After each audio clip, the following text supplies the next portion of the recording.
आपण बघत आहात जनता न्यूज महाराष्ट्र, सर्वसामान्यांचा आवाज। जिंतूर तालुक्यातील निलज येथे वाळू माफियाने केले उभे बलाढ्य साम्राज्य।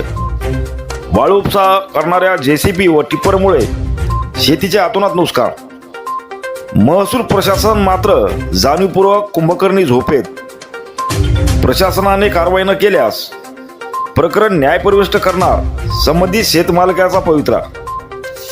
जिंतूर तालुक्यातील मौजे निलज येथील शेती सर्वे नंबर 24 क व 25 क मधून मोठ्या प्रमाणावर बेकायदेशीर वाळू उत्खनन व 10 ते 15 टिप्परद्वारे जेसीबी व बोटच्या साहाय्याने वाळूचा गोरखधंदा राजरोज चालू असल्याने ही वाळूची वाहतूक शेतकऱ्याच्या शेतातून केली जात असल्याने शेतकऱ्याच्या शेतीचे अतोनात नुकसान झाले असून संबंधित वाळू माफिया विरुद्ध तात्काळ गुन्हा नोंद करून कठोर कारवाईची मागणी शेतमालक गोदावरी संतोष गवई, भाग्यश्री वीरेंद्र यादव व सागर उर्फ गंगासागर भुजंग हनवते यांनी प्रांताधिकारी सेलू व जिंतूर तहसील प्रशासनाला एका लेखी निवेदनाद्वारे केली असून या लेखी निवेदनाद्वारे प्रशासनाला कळविले की दिनांक 22 जानेवारी 2026 रोजी शेतीची पाहणी करण्यास गेले असताना संबंधित शेतजमिनीवर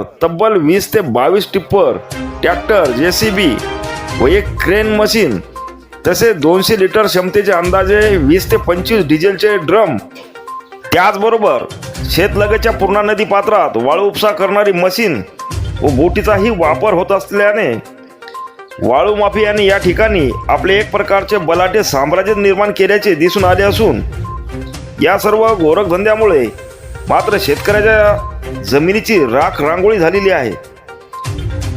काही काळापूर्वी इटोली येथील बालाजी सांगळे व रमेश दरगड या नावाच्या व्यक्तींनी शेतकऱ्याला शेतीचे ॲग्रीमेंट करण्यासाठी प्रत्यक्ष भेटीद्वारे व फोनवरती चर्चा केली असून शेतकऱ्यांनी नकार देऊनही त्यांनीच बेकायदेशीर हे वाळूचे उत्खनन राजरोज चालू केल्याचा आरोप या लेखी निवेदनाद्वारे प्रशासनाला केला आहे। ओके हो, मी यांच्या जवळ आहो, हे ठोकेंचे मुले आहेत। आम्ही काल मुंबईवरून आमची गावी आलो होतो इटोलीला।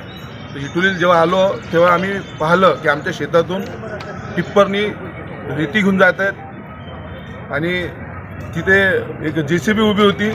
जेव्हा नदीच्या भागात आम्ही गेलो तेव्हा खूप असे ड्राम भरलेले होते डिझेलचे। तिथल्या लोकांना आम्ही विचारपूस केलं की बा तुम्ही हे असे शेतामध्ये घुसले कसे। तर त्या लोकांनी आम्हाला उपराउपरीचे उत्तरं दिले आणि त्याच्या अर्ध्या तासात आम्ही पाहिलं की ते ट्रक इतकं त्याने खाली गेली, सर्व काढून घेऊन गेले। ते लोक कोण होते तुम्ही ज्यांना विचारलं? ते का आमच्या अनोळखी होतं। आम्ही त्यांना विचारलं की बा तुम्ही असे कसे घुसले ते। पण त्याच्यातला एक जो माणूस होता तो 6 महिन्यापूर्वी मुंबईला आला होता। त्याने आम्हाला विचारलं होतं की बा आम्हाला तुमचं शेत देणार आहे काय? काय नाव होतं? तो आला होता, काय नाव सांगले, बालाजी सांगळे आला होता।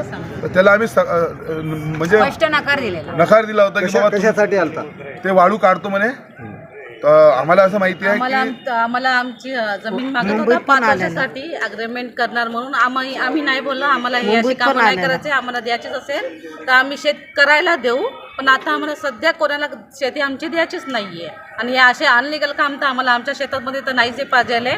आमचा तर नकार नाहीच होता। आम्ही मुंबईला राहतो, इथं राहत नाही। जर उद्या तुमची एखादी जर घटना घडली तर त्याला आम्ही जबाबदार राहणार नाही। यासाठी आम्ही त्याला नकार दिला होता की आम्हाला अशा काही गोष्टी करायच्याच नाही। पण त्यांनी जबरदस्ती काल आम्ही जेव्हा पाहिलं तेव्हा तिथे पाहतो की 25-30 ट्रक तिथून ते रेती घेऊन जात आहेत। तर ते फार चुकीचं आहे। आम्ही माननीय काल व्हिडिओ अधिकारी साहेबांना निवेदन दिलेलं आहे। आता सध्या आम्ही न्याय मागण्यासाठी इथं आलेलो आहोत। आम्ही जेव्हा तिथं काही व्यक्तींना विचारलं की हे कुठनं चाललंय काम, म्हणजे हे ट्रक वगैरे कुठे चालले, इकडं तर काही रस्ता वगैरे नाही आहे। तर ते म्हणतात नाही ताई, तुमच्या शेतामधून नाही काही चाललेलं आहे। मग म्हटलं मग तुम्ही कोण आहात? तर त्यांनी सांगितलं की मी रमेश दरगडे। मी त्यांना विचारलं तुम्ही सांगळे आहात का? म्हणतात नाही, मी रमेश दरगडे। आणि त्यांनीच आम्हाला समोर म्हणजे ओळख सांगितली की आम्ही तर मुंबईला आलेलो होतो म्हणून। मग म्हटलं तुमचं नाव सांगळे का? ते म्हणतात नाही, माझं नाव दरगडे। मग ठीक आहे म्हटलं, जो कोण मालकी आता शेती आहे, माझे बाप वडील पार्टीत आहे, माझे शंकर ठोके हे व्यापारी होते पहिले तिथे। मग त्यांच्यानंतर प्रशासनाकडून योग्य न्याय न मिळाल्यास हे प्रकरण न्यायप्रविष्ट करण्यात येणार असल्याचे संबंधित शेतकऱ्यांनी जनता न्यूजशी बोलताना सांगितले। जनता न्यूज महाराष्ट्रासाठी master Chandankumar Wakale, Jintur. Audio Jungle.